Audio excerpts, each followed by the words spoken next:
loh saudara-saudara, kalau dihayati lagu itu ya. Nomor berapa Madha Bakti? Berapa? 90 ya. Mari kita urai syairnya, bagus banget loh, aku suka nih. 90 ya. Lagi swida iki. Nah iki. Tuhan berikanlah istirahat kekal, abadi dan tenang bagi yang wafat. Itu doa kita kan untuk hari ini. Beri pengampunan segala dosanya, karena maha murah hatimu Allah. Dan itu benar. Penebusan mati itu, pengampunan, belas kasih. Kami berimankan sabda putra, aku kebangkitan dan hidup, dalam Injil tadi. Barang siapalah percaya padaku, ia akan hidup selama-lamanya. Siapa sih yang menjamin kita hidup kekal? Ya Tuhan Yesus, sang pengantara yang birat dosa ning jagat, yang menghapus dosa kita. Bukan tokoh lain. Mungkin tokoh lain adalah orang suci, tetapi yang kita ini sebagai tokoh sentral dalam kepercayaan kita adalah Tuhan sendiri yang menjelma menjadi manusia. Wih, bedane. Keren banget loh ini. Keren banget loh. Kami menantikan saat itu maut akan lenyap diganti hidup. Kematian itu apa sih? Anda menyanyikannya, kami menantikan saat kematian. Kenapa menantikan? Karena maut akan diganti hidup. Bukan binasa, bukan kemudian selesai kehidupan. Tetapi kita yang penuh dosa, yang menghadapi maut, diganti oleh kebangkitan Allah yang membangkitkan kita.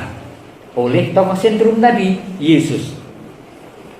Semoga kelak kami memandang wajahmu, disinari terang dalam rumahmu.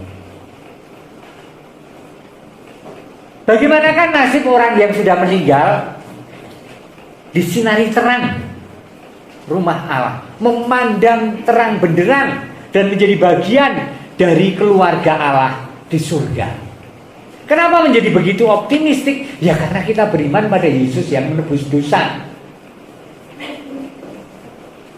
Sangat mudah beriman kepada Allah itu. Maksudku, rumusannya sangatlah mudah. Kita punya Tuhan Yesus yang birat dosa ning jagat, yang menghapus dosa dunia. Dan itulah optimisme ketika gereja mengajak kita mengenangkan dan mendoakan mereka yang telah dipanggil.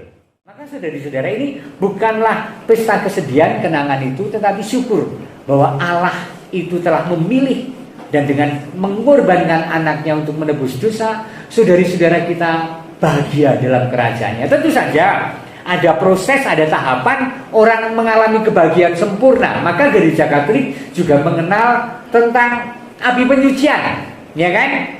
Api penyucian itu bukan jalan simpang ke surga atau ke neraka, bukan. Api penyucian itu sudah jalan ke surga, tetapi perlu pembersihan diri dari kelepretan dosa yang belum disesali atau belum dipenuhi kewajibannya untuk menyelesaikan itu dan dipanggil Tuhan. Maka kita mohon belas kasih Tuhan supaya yang ada di api penyucian segera sempurna dalam kerajaan surga. Kenapa ada api penyucian? Karena semua orang percaya kalau surga itu tidak ada dosa. Kamangka sing mati iki urung mesti ora dosa. Maka gereja Katolik itu sangat logis, ada api penyucian. Sebelum ke surga didoakan, kita mendoakan orang mati, kita didoakan orang di alam baka supaya Allah membersihkannya. Dan itu persis kitab suci yang kita baca dalam bacaan pertama. Lihat, saya ingin menguraikan sedikit bacaan pertama. Tadi bacaan kedua panjang banget ya. Tapi ada tidak bisa apa, memang teks liturgi. Setelah menguburkan tentara yang gugur dalam pertempuran, Yudas, panglima Israel, menyuruh mengumpulkan uang di tengah-tengah pasukan. Lebih kurang 2000 dirham perak dikirimkannya ke Yerusalem untuk mempersembahkan kurban penghapus dosa. Aku delok ning kono kuwi mau ana kotak stipendium iki ning keranjang. Itu, ya lah. Nah, rupa-rupanya juga ada tradisi bahwa ketika kita mengintensikan doa untuk arwah, kita menyisihkan sebagian dari milik kita seperti dikatakan dalam kitab Makabe untuk dipersembahkan. Itu ada. Tidak wajib, jangan Anda merasa bahwa harus memberi. Enggak, tetapi rupa-rupanya ada tradisi atau pembiasaan itu, dan tentu saja itu baik, ya kan? Ke Yerusalem untuk penghapusan dosa. Ini sungguh suatu perbuatan yang sangat baik dan tepat, karena Yudas memikirkan kebangkitan. Jadi banyak orang waktu itu, Yudas Makabe itu kitab yang dibuat tahun 2200-an tahun sebelum Masehi atau 150. Jadi mendekati Tuhan Yesus lahir. Dulu Israel itu tidak percaya pada kebangkitan orang mati. Ya nek mati ya wis mati. Tetapi mulai abad-abad sebelum Masehi ada kepercayaan kuat akan ada kebangkitan sesudah kematian, ada hidup sudah mati. Nah, Yudas Makabe mengimani itu. Sebab jika tidak menaruh harapan bahwa orang-orang yang gugur itu akan bangkit, niscaya percuma dan hampalah mendoakan orang mati. Karena itu kita percaya pada kebangkitan orang mati, maka kita mendoakan mereka yang ada di alam baka. Karena kita percaya bahwa sudah kehidupan ada kehidupan lain. Nek rano ya rasa sembahyang, bung apa sembahyang untuk mereka yang sudah dipanggil. Lagi pula Yudas ingat bahwa tersedialah pahala yang amat indah bagi sekalian orang yang meninggal dengan saleh.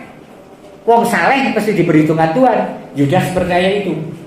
Ini sungguh suatu pikiran yang mursyid dan saleh.